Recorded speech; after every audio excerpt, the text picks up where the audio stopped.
hukum seputar pernikahan jin dan manusia. Kan ada kan lagi viral kan,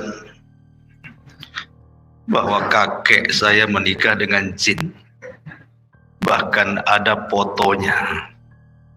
Fotonya mungkin waktu resepsi itu. Mungkin banyak jin yang datang. Ngamplop enggaknya nggak tahu. Yang kita ingin bahas di sini tentang hukum menikah manusia dengan jin. Apakah mungkin dan terjadi pernikahan itu? Kalau memang terjadi, bagaimana pandangan ulama? Ma'asyiral muslimin yang dimuliakan Allah Subhanahu wa taala. Bicara tentang mungkinkah manusia menikah dengan jin, kita akan bicara mungkin atau tidak dulu, baru kita bicara hukum. Maka ulama mengatakan memang terjadi khilaf di antara ulama, apakah mungkin manusia itu menikah dengan jin. Pendapat yang pertama, dan ini pendapat Al-Imam Al-Mujahid, kemudian Al-Imam Al-A'mash dan juga Qatadah, serta sebagian besar dari mazhab Hanafi. Bahkan ada yang menasabkan kepada kata Imam Malik, walaupun penasaban kepada Imam Malik ini ada yang mengkritik, bahwa imkanu wuku'i dzalik, memungkinkan ada manusia itu menikah dengan jin. Ini pendapat yang pertama. Pendapat yang kedua, mustahil. Tidak mungkin, bahkan mustahil manusia bisa menikah dengan jin. Dan ini pendapat Ishaq ibn Rahawayh dari madhab Syafi'i. Kemudian satu riwayat daripada Hasan al-Basri. Kemudian juga yang dikuatkan oleh madhab Syafi'i dan juga Imam Al-Mawardi. Dan dari kalangan ulama kontemporer seperti Syekh Muhammad Rashid Ridha dan yang lainnya mengatakan mustahil. Mustahil ada orang menikah dengan jin. Nanti kita akan sebutkan dalil masing-masing. Adapun pendapat yang pertama yang mengatakan mungkin ada jin menikah dengan manusia, mereka berdalil dengan surah Ar-Rahman ayat 56. Ketika berbicara tentang bidadari-bidadari surga, lam yatmithunna insun qablahum walajan, di mana bidadari itu tidak pernah tersentuh oleh manusia sebelum dan juga tidak pernah tersentuh dengan jin. Di sini ada penyebutan manusia dan jin. Artinya ini kan bicara tentang bidadari surga. Tapi kalau seandainya bicara tentang wanita-wanita dunia, berarti mungkin disentuh oleh jin dan manusia. Pemahamannya seperti itu. Kemudian pendapat yang dalil yang kedua, surah Al-Isra ayat 64, di mana Allah mengatakan wasyarikhum fil amwali wal aulad, di mana jin-jin atau syaitan-syaitan itu terkadang bersyirikat dengan mereka manusia dalam harta dan anak-anak. Kalimat bersyirikat di sini artinya orang-orang yang melakukan hubungan suami istri yang tidak membaca basmalah dan tidak ta'awud kepada Allah, maka mungkin ada jin yang berserikat dalam hubungan. ketika ada memungkinkan berserikat dalam hubungan intim, seperti hadis Nabi sallallahu alaihi wasallam, "Idza jama'a ar-rajulu imra'atahu wa lam yusammi, intawa syaitanu ila ihlilihi fayujami'u mah." Apabila seorang laki-laki menggauli istrinya dan tidak baca basmalah, maka setan ikut bergabung dan ikut melakukan persetubuhan di situ. Berarti memungkinkan setan itu menikah dengan jin karena bersyirikat dalam hubungan suami istri. Ma'asyiral muslimin yang dimuliakan Allah Azza wa Jalla, ini diantara dalil bahwa mungkin jin itu menikah dengan manusia. Adapun dalil yang mengatakan mustahil, tidak mungkin jin itu menikah dengan manusia, satu dalilnya surah Ar-Rum 21. Allah mengatakan, wa min ayatihi an khalaqalakum min anfusikum azwaja litaskunu ilaiha wa ja'ala bainakum mawaddatan wa rahmah inna fi dzalika laayatin liqaumin yatafakkarun. Dan dari tanda-tanda kuasa Allah, Allah menciptakan bagi kalian dari diri kalian atau jenis kalian azwaja, pasangan masing-masing. Di sini ada kalimat dari jenis kalian. Dan khitab ayat ini kepada Adam dan keturunannya. Berarti yang hanya menikah itu adalah manusia dari jenis manusia, jin dari jenis jin. Tidak bisa disilang. Kenapa demikian? Karena disitulah akan engkau dapati ketenangan, kemudian muncul perasaan kasih dan sayang. Dan itu tanda kebesaran Allah bagi orang-orang yang berfikir. Karena mustahil manusia menikah jin itu akan timbul perasaan cinta, kasih sayang, ketenangan, mustahil didapati. Berarti dari maksud pernikahan saja nggak akan mungkin tercapai antara pernikahan jin dan manusia itu. Kemudian pendapat yang kedua, dalil yang kedua, bahwa dari segi penciptaan, asal penciptaan saja sudah berbeda. Di mana jin diciptakan dari api, kemudian manusia diciptakan dari air. Api dengan air itu mustahil ketemu. Kalau sempat api ketemu air, padamlah api itu. Jadi nggak akan ketemu tuh api dengan air itu. Ya. Ma'asyiral muslimin yang dimuliakan Allah Subhanahu wa taala. Intinya bahwa mustahil, tidak mungkin terjadi. Ma'asyiral muslimin yang dimuliakan Allah Azza wa Jalla. Taib, dari sini kita ketahui bahwa mungkin ataukah tidak mungkin terjadi khilaf pendapat. Ada yang mengatakan mungkin, ada yang mengatakan tidak mungkin. Sekarang seandainya kita mengambil pendapat yang mungkin, anggaplah kita mengambil pendapat yang mungkin. Mungkinlah jin itu menikah dengan manusia. Sekarang kita bahas bagaimana hukum pernikahannya, macam mana resepsinya. Ya, karena makanan jin dengan makanan manusia itu beda. Macam mana walimahnya? Jadi harus dipisahkan kamarnya, gitu ya. Piringnya, menunya itu catering sendiri itu. Mungkin catering dari jinnya. Para ulama mengatakan, kalaupun memang terjadi pernikahan, maka di sini pula ulama berbeda pendapat tentang hukum menikah dengan jin. Yang pertama, pendapat yang pertama, an-nahyu an dzalik, dilarang, tidak boleh manusia menikah dengan jin walaupun mungkin.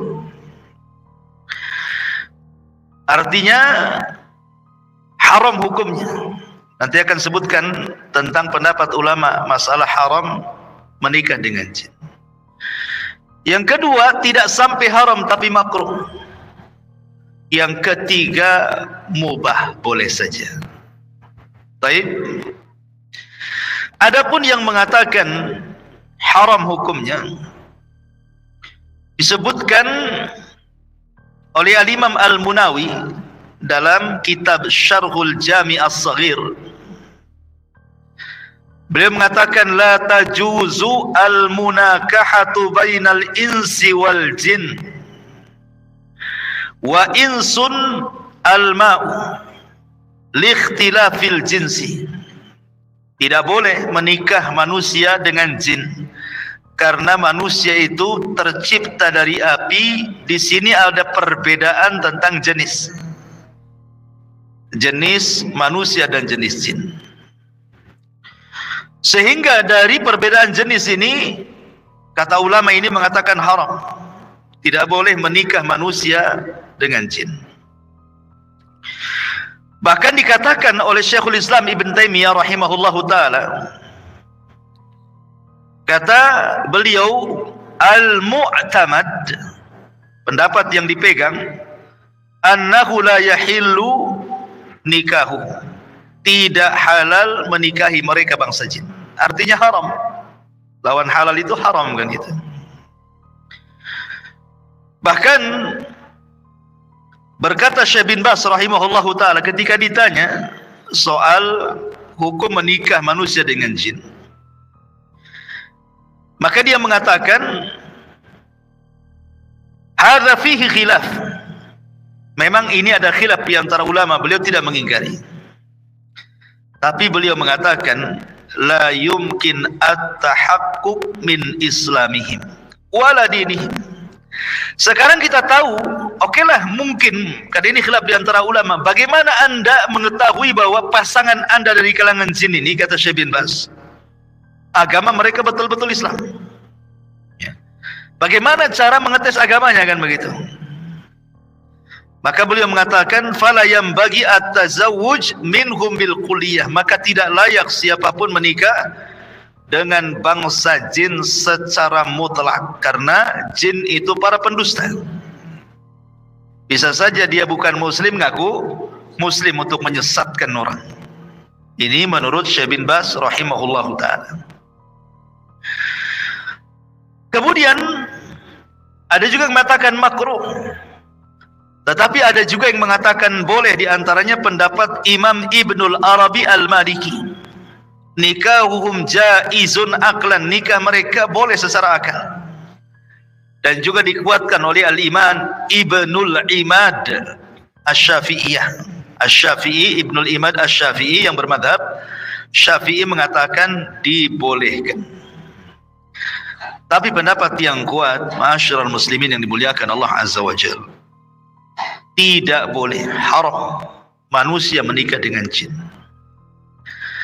Ada beberapa hal kalau kita kupas sedikit tentang madarat menikah jin dan manusia ini. Pertama, nikah secara syar'i itu untuk ulfah. Ulfah itu maksudnya supaya terhubung perasaan cinta antara suami ke istri atau sebaliknya. Kemudian sukun, ketenangan. Kemudian al-isti'nas, ya, supaya terus menerus menjadi teman hidupnya. Dan juga al-mawaddah, dan juga kecintaan. Sementara apabila manusia menikah dengan jin, tidak mungkin mendapatkan ini semua, mustahil. Gimana caranya? Karena bentuk jin itu sendiri menakutkan. Ya kan, menakutkan kan. Sampai ada seorang syekh meruqyah. Jadi orang ini kemasukan jin paling cantik di kabilahnya. Seorang syekh meruqyah. Siapa kamu? Katanya. Saya jin. Laki-laki atau perempuan? Perempuan. Cantik tidak? Cantik. Bahkan tercantik di kabilahnya. Ketika dijelaskan bagaimana bentukmu, dia mengatakan saya punya 10 kaki. Itu jin yang paling cantik, kakinya 10. Berarti antum bisa bayangkan gurita. Itulah kayak gurita. Coba, karena jin itu tidak mungkin menikah dengan manusia kecuali tasyakul kan. kecuali dia sudah menghabiskan kekuatannya untuk beralih rupa. Itu sudah lemah dia. Kemudian di sini juga yang kedua, bahwa lam yarid al-idhnu minasyar'i fi dzalik. Tidak ada dalil yang membolehkan menikahnya seorang manusia dengan jin berdasarkan surah An-Nisa, fankihu ma taba lakum minan nisa, nikahilah wanita-wanita yang kau sukai. Sementara kalimat nisa ini khusus untuk manusia, bukan untuk jin. Maka selain itu tidak boleh. Berarti kalau seandainya menikah dengan jin dianggap haram. Ketika haram tidak sah, ketika sah berzina. Ya. Kemudian juga ada kias. Dalam Islam saja seorang budak dilarang menikah dengan orang merdeka kan. Umpamanya saya punya budak perempuan. Islam melarang, tidak boleh seorang tuan menikahi budaknya. Kenapa? Karena akan terjadi madarat. Madaratnya apa? Sebab kalau bayi ini lahir, maka anaknya akan menjadi merdeka karena ikut nasab bapaknya kan. Dan anaknya lebih tinggi derajatnya dibandingkan ibundanya. Ibundanya masih budak, sementara anaknya statusnya merdeka. Inilah yang disabdakan Nabi SAW ketika ditanya oleh Jibril tentang tanda-tanda kiamat. Antalidal amatu rabbataha, ketika ada seorang budak melahirkan tuannya.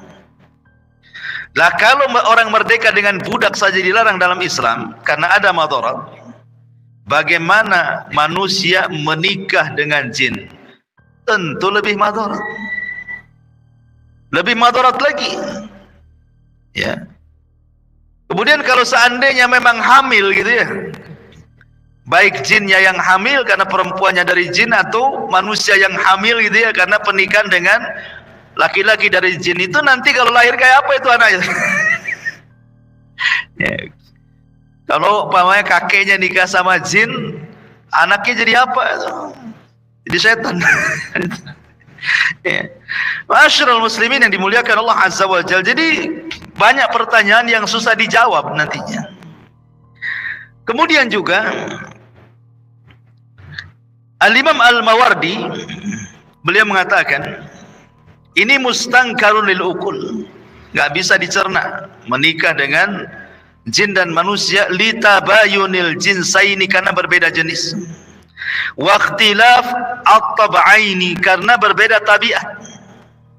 Sudah jenisnya beda, tabiatnya pula berbeda. Kemudian juga bentuk badannya kita tidak tahu, kecuali kan dia tasyakul saja. Kalau dia memang beralih rupa bolehlah kan itu ya, nampak gitu. Tapi kalau dalam bentuk asli, cemana dia tahu bentuk aslinya seperti apa? Sehingga karena sudah berbeda jenis, berbeda tabiat gitu ya, yang satu bentuknya jasmani, yang satu bentuknya ruhani.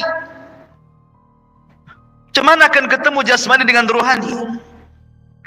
Makanya kata beliau ini mustangkarun lil uqul, mustahil nih, nggak bisa dicerna, kata Imam Al-Mawardi rahimahullahu taala. Kemudian juga di antara madaratnya juga adalah disebutkan di sini, yatarattab alaihi mafasid katsirah, maka akan banyak kerusakan di dalamnya. Likudrati al-jinniyati ala tashakkuli bi suratin ukhra, wa kaifa yathiku anna allati tukhalituhu hiya zaujatuhu haqqan. Kalau seandainya jin sudah menikah dengan antum, kemudian jin ini kan beralih rupa baru bisa digauli kan gitu, apakah kita tahu bahwa jin yang beralih rupa adalah pasangan kita? Bisa saja dia ganti-ganti pasangan kan itu ya. Saya mau ke sana dulu, gantikan saya. Bisa saja kan itu ya. Namanya sih nggak bisa dilihat. Ya, bisa saja dia ngomong begitu, saya sibuk nih, nggak enak pula dengan suami saya itu. Kamu gantikan dulu lah, biar dia nggak curiga sama saya. Jadi kalau mereka selingkuh itu enak gitu ya. karena tidak bisa dilihat. Jadi nggak bisa gitu ya. Kemudian juga hadis-hadis tentang biwuqu'i zawaji minal insi lil jin, terjadinya pernikahan manusia dengan jin, itu semuanya dhaif.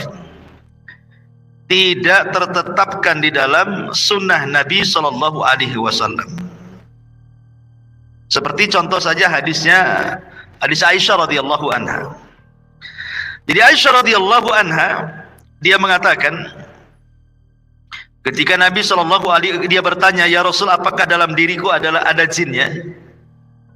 Maka Nabi SAW mengatakan, ya, karena di sana ada orang-orang yang disebut mugharribun. Siapa mugharribun itu? Alladzi yastariku fihimul jin. Orang-orang yang selalu bersyirikat dengan jin. Hadis ini lemah, dilemahkan oleh para ulama.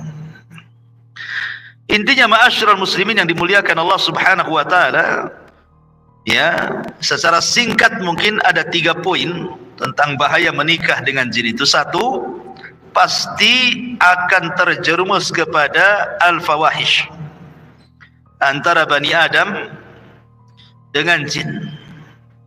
Pasti akan terjadi al-fawahish, artinya perzinahan, kerusakan, macam-macam. Ya, tidak mungkin tidak, itu pasti terjadi. Kemudian yang kedua, ma yatarattab ala tanakuhi bainahuma min adz-dzurriyyati wal hayati zawjiyah. Dalam menikah itu kan salah satu tujuannya adalah memiliki keturunan, memperbanyak anak, karena Rasul akan berbangga dengan banyak umatnya pada hari kiamat.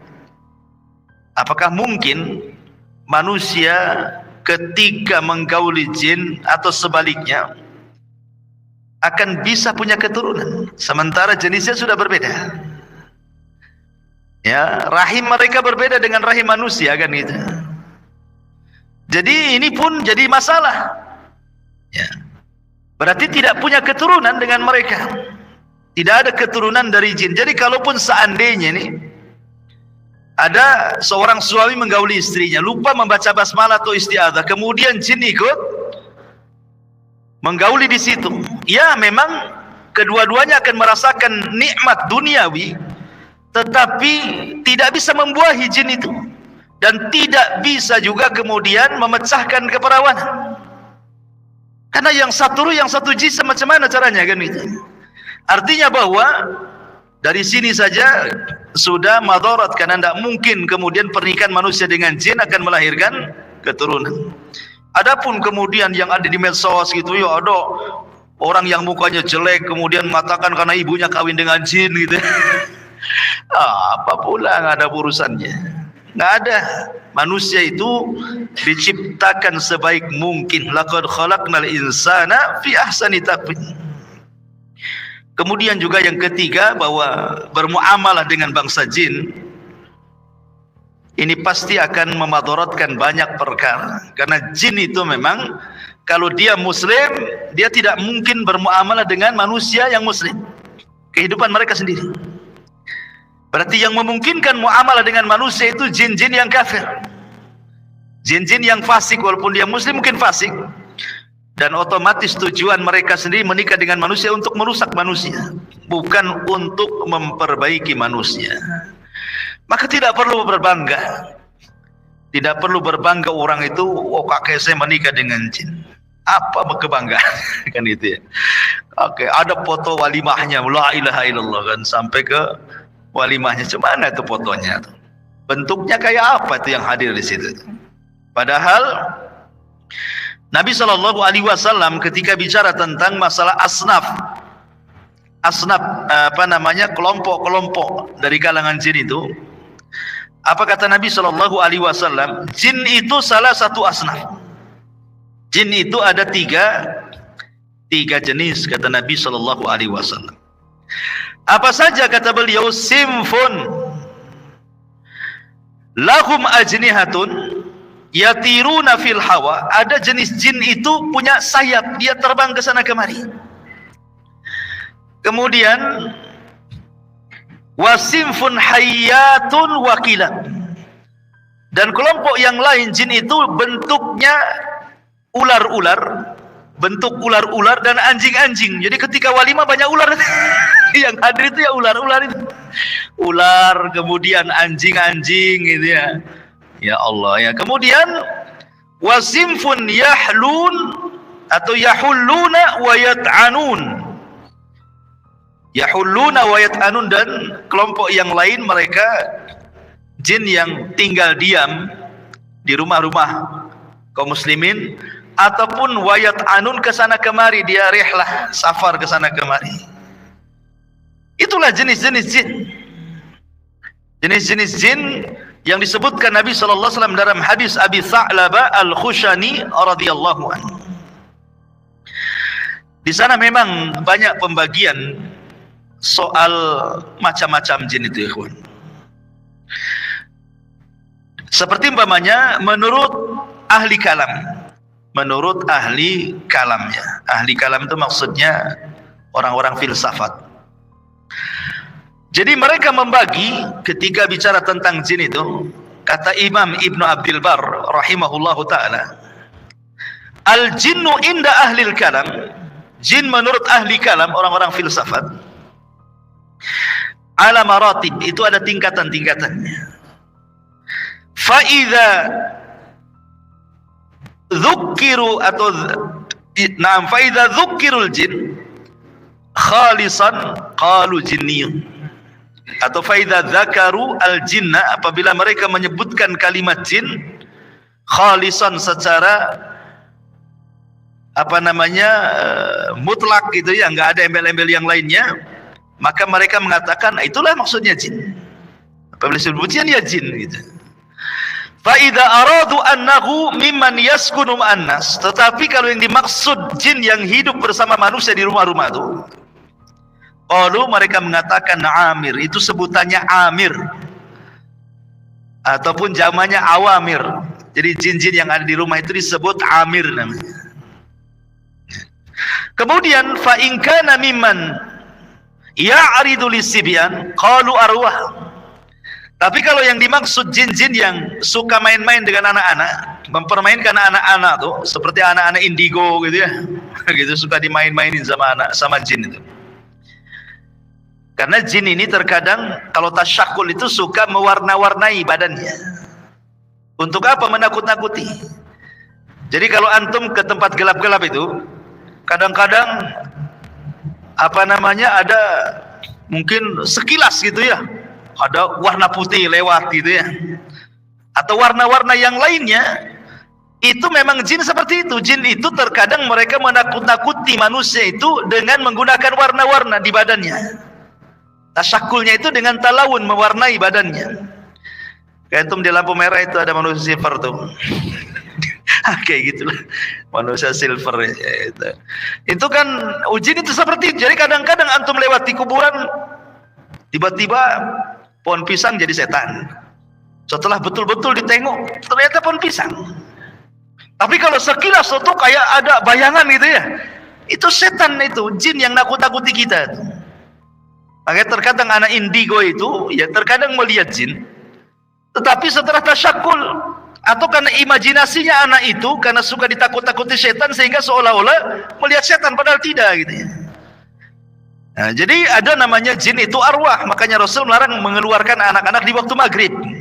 Kata Rasul, jangan mengeluarkan anak-anak kalian di waktu maghrib, karena itu saat setan sedang tala'ub, sedang main-main gitu ya.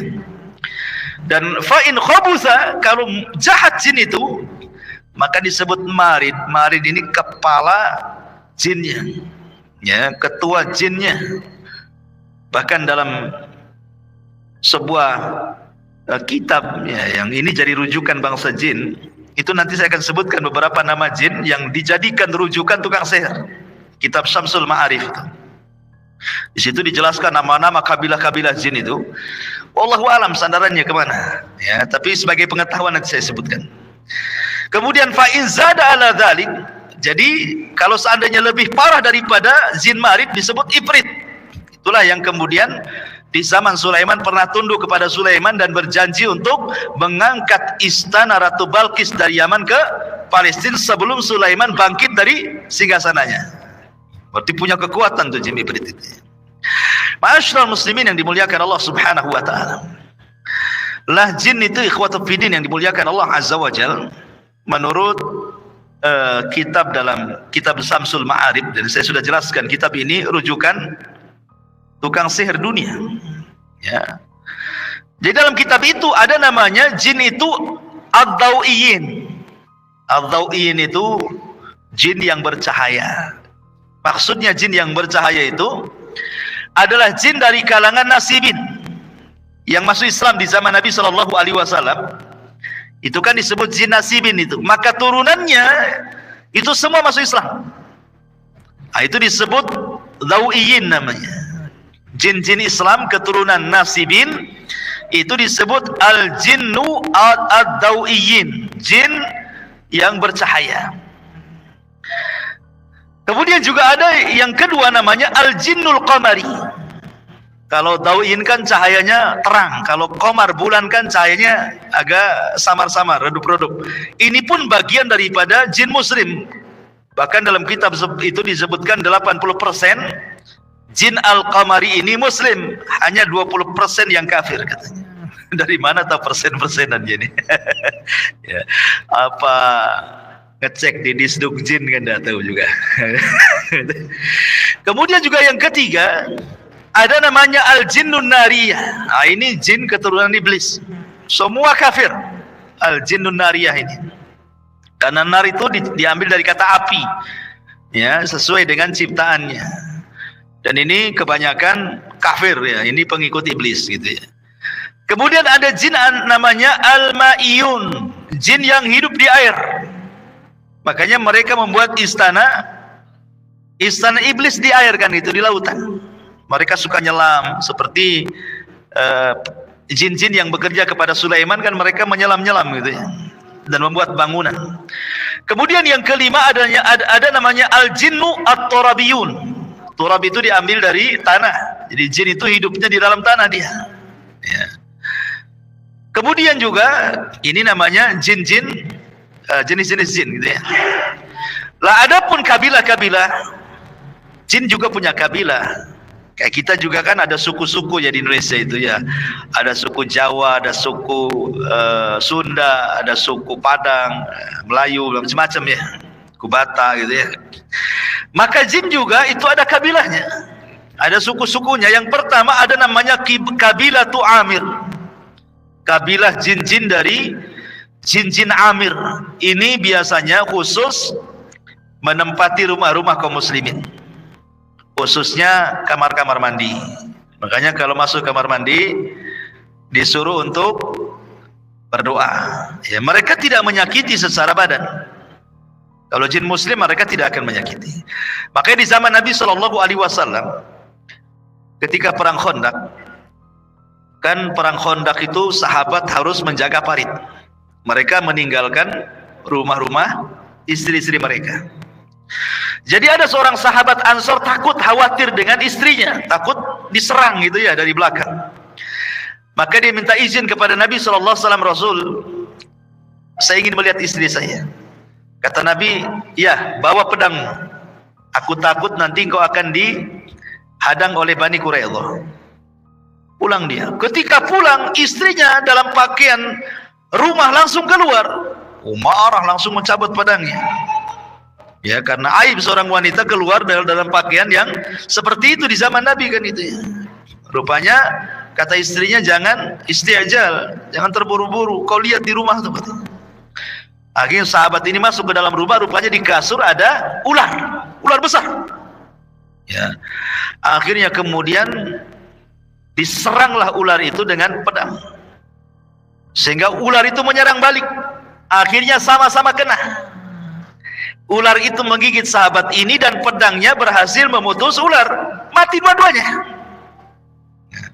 Kemudian sampailah berita ini kepada Nabi Shallallahu Alaihi Wasallam. Kata Nabi SAW, sesungguhnya di Madinah ini ada jin-jin muslim yang berada di rumah-rumah kalian. Jadi kalau kalian mendapati ular di rumah kalian, kata Nabi SAW, hendaklah diusir pelan-pelan. Ya, diusir pelan-pelan. Katakan kepada ular itu, kalau engkau seorang muslim, jangan ganggu kami, keluar. Sebutkan 3 kali. Kalau memang tidak mau keluar, berarti memang dia ular. Maka bunuhlah ular itu setelah membaca ta'awudz. Jadi diusir pelan-pelan dulu, jangan dibunuh. Bisa jadi itu jin muslim gitu maksudnya, kata Rasul. Ya, jadi ada jin-jin itu hidup di rumah-rumah gitu. Ini dalam kitab tersebut ada namanya kabilah Amir gitu. Ada kabilah Qarin. Kabilah Qarin itu yaitu yang suka sama orang, itu tidak lepas dari orang, itu disebut jin Qarin namanya. Yang suka ngasih was-was ke badan kita ini, suruh berbuat jahat, jahatlah kau gitu ya. Maling kau, korupsi kau gitu ya. Dia bisik-bisikan aja tuh. Ya, bunuh saja tuh, tembak saja kan itu. Woi tembak kan. Gitu kan. Jadi dia bisik-bisikin tuh. Ya. Jadi kalau sudah bisik-bisik itu namanya jin Qarin tuh. Kadang-kadang dukun ini sok ngawur. Ya memang mereka ngawur. Bukan hanya ngawur, mereka para pendusta gitu. Maksudnya gini, sebagian dukun itu menganggap bahwa bisa mengislamkan Qarin mereka, bisa memerintahkan Qarin mereka. Mana bisa? Jin Qarin yang Islam itu hanya jin Qarin Nabi. Nabi berhasil mengislamkan, itu pun menjadi khilaf para ulama. Ya, ketika Nabi mengatakan setiap manusia itu Qarin, punya Qarin, jin kafir yang melekat sejak lahir sampai dia meninggal. Kata sahabat, apa kau punya Qarin wahai Rasul? Ya, aku juga punya Qarin, tetapi aku sudah membuat dia Islam. Fa'aslama, kalimat fa'aslama di sini menjadi khilaf. Apakah aslama di sini maksudnya jin Qarin Rasul itu masuk Islam, ataukah yang maknanya aslama itu menyerah, artinya tidak menyakiti Nabi? Jadi ada ulama tafsirkan 2. Jin Qarin Rasul tidak masuk Islam, tetapi dia menyerah kepada Nabi sehingga tidak menggoda Nabi. Ada yang mengatakan fa'aslama di situ memang betul-betul masuk Islam. Jadi semua jin Qarin kafir kecuali jin Qarin Nabi.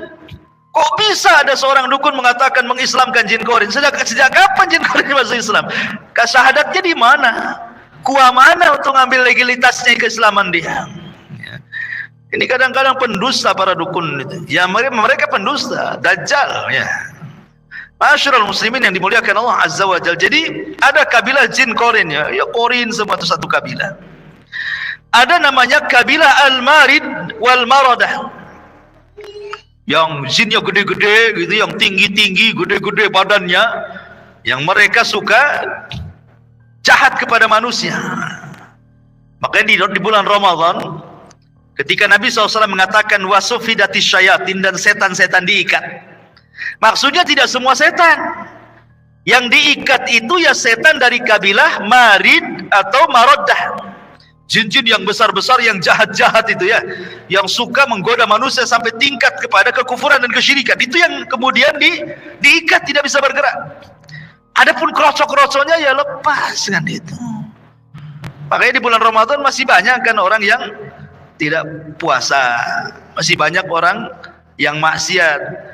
Boleh jadi itu yang lepas tuh ya, yang lepas-lepas itu yang tidak puasa ya. Yang maksiat itu ya. Jadi ada namanya kabilah Al-Marid dan juga Marad. Ada kabilah Ifrit ya, kabilah Ifrit dan macam-macamnya gitu ya. Jadi ada kabilah-kabilahnya jin itu. Kemudian juga jin itu punya nama-nama juga. Ada nama-nama, dan biasanya nama-nama ini selalu dijadikan mantra-mantra dukun-dukun itu. Mereka memanggil-manggil nama-nama jin untuk membantu mereka. Ya, dan bahaya dukun itu, mereka tidak pernah memanggil nama Allah. Mereka memanggil nama jin, ya mambang air, mambang tanah, mambang gitu. Cuman di sini ada nama-namanya. Seperti contohnya, ada jin namanya Walhan. Jin Walhan ini biasanya dijelaskan yuwaswisulil muslim asna as-salati, memberikan was-was kepada seorang muslim di tengah-tengah salat.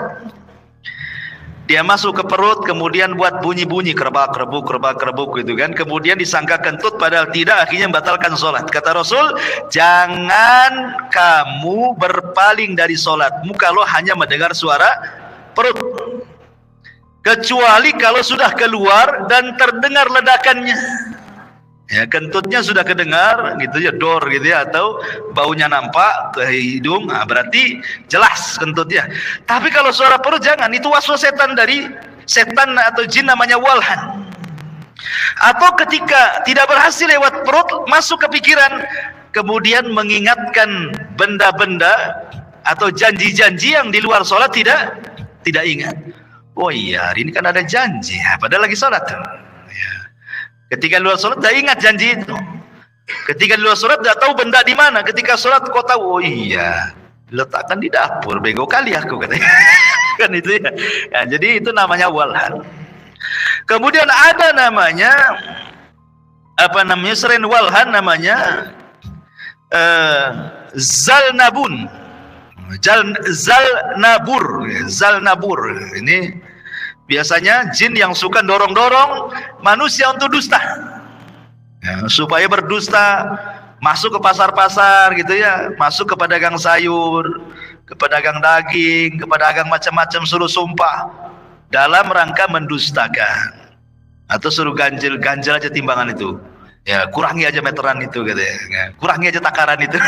Pokoknya dibuat dusta-dusta. Itu namanya jin zalnabur. Itu ya, itu biasanya suruh sumpah-sumpah dan suruh dusta. Itu banyak di pasar itu yang satu ini. Kemudian juga ada namanya a'war, ya. A'war ini biasanya yuthirus syahwat wa yuzayyanu fi'lu zina. Dia biasanya membangkitkan syahwat, kemudian menghiasi perbuatan zina. Ya, jadi dorong-dorong untuk supaya berbuat zina, mungkin zina pandangan, disuruh nengok handphone lama-lama gitu, entah apa yang ditonton gitu ya. Kemudian berkhalwat di situ lama-lama di kamar mandi, ngapain pula lama-lama di kamar mandi gitu ya. Jadi ini zin namanya, disebut a'war gitu ya. Kemudian juga ada namanya dasim. Ada namanya dasim di sini. Itu nama jin tuh, Pak Dasim ya. Dasim ini juga yuthirul fitnata bainal azwaj. Itu yang suka dorong-dorong suami istri suruh tengkar. Ya, biasanya masuk ke was-was ke istri-istri antum biasanya.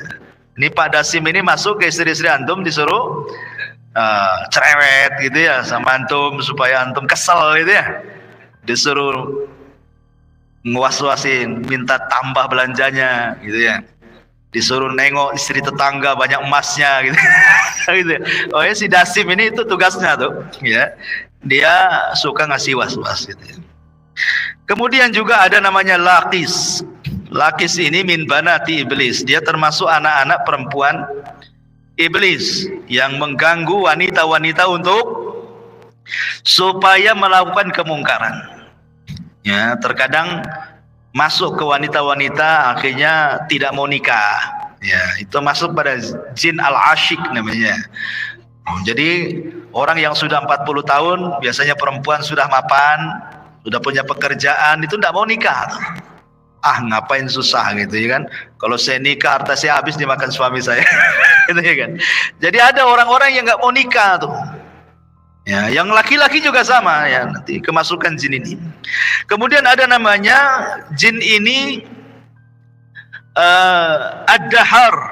Ad-dahar yu'dhil bashar fi ahlamihim wa yurawwi'uhum, ya, wa yurawwi'uhum. Jadi yu'dhil bashar fi ahlamihim wa yurawwi'uhum. Jadi ad-dahar ini dia nama jin yang suka masuk ke mimpi-mimpi orang.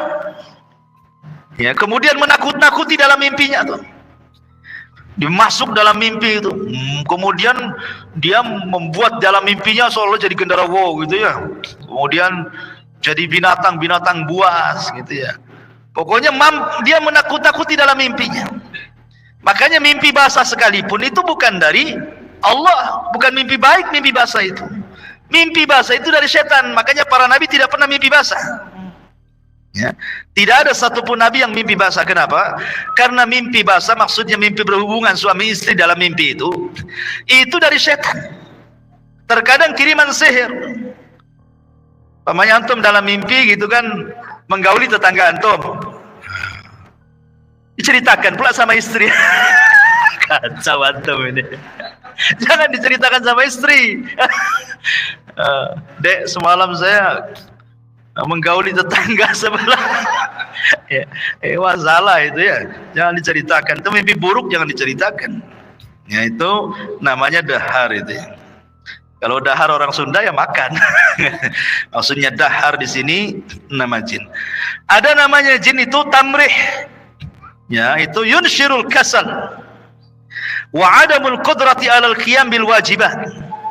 Nah, si tamrih ini dia masuk ke manusia membuat malas ibadah.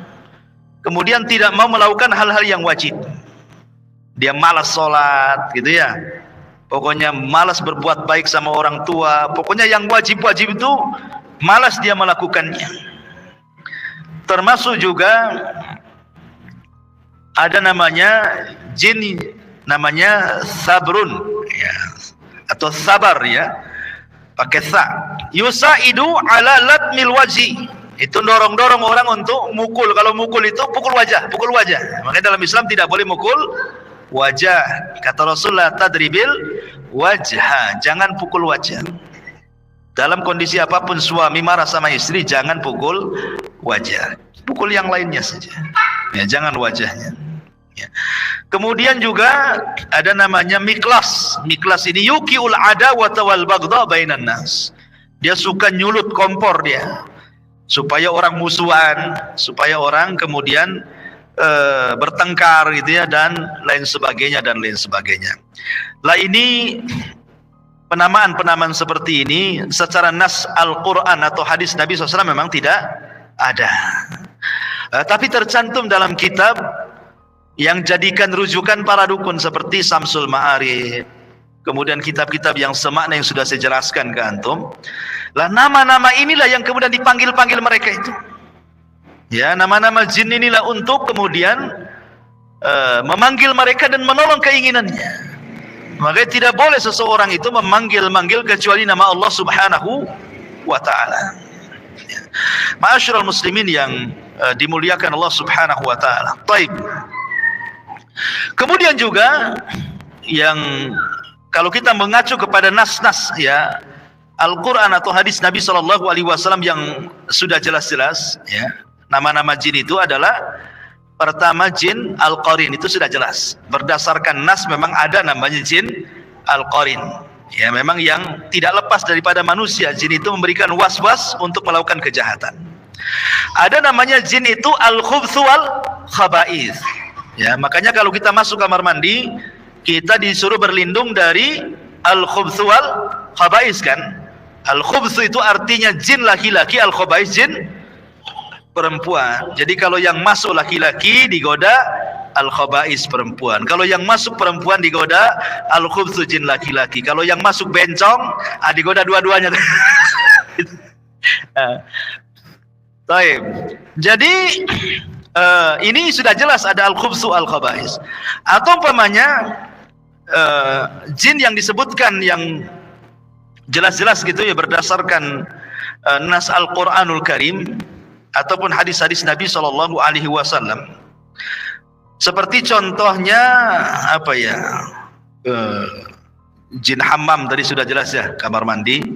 Atau jin al-asyik ya, jin al-asyik ini jin yang suka membuat anak muda tidak mau kawin, perempuan tidak mau kawin gitu ya, kemudian dihayalkan untuk maksiat. Ya, anak-anak muda memilih maksiat dibandingkan menikah.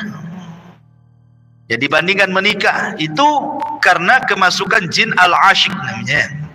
Nah, itu juga dibahas oleh para ulama dan lain sebagainya. Artinya ketika kita menetapkan tentang nama-nama dan syaitan dan jin, sebaiknya karena mereka adalah alam gaib, kita tidak pernah bersentuhan dengan mereka. Ya, karena buat apa? Kehidupan mereka sudah berbeda dengan kehidupan kita. Lalu untuk apa kita bersentuhan dengan mereka kan?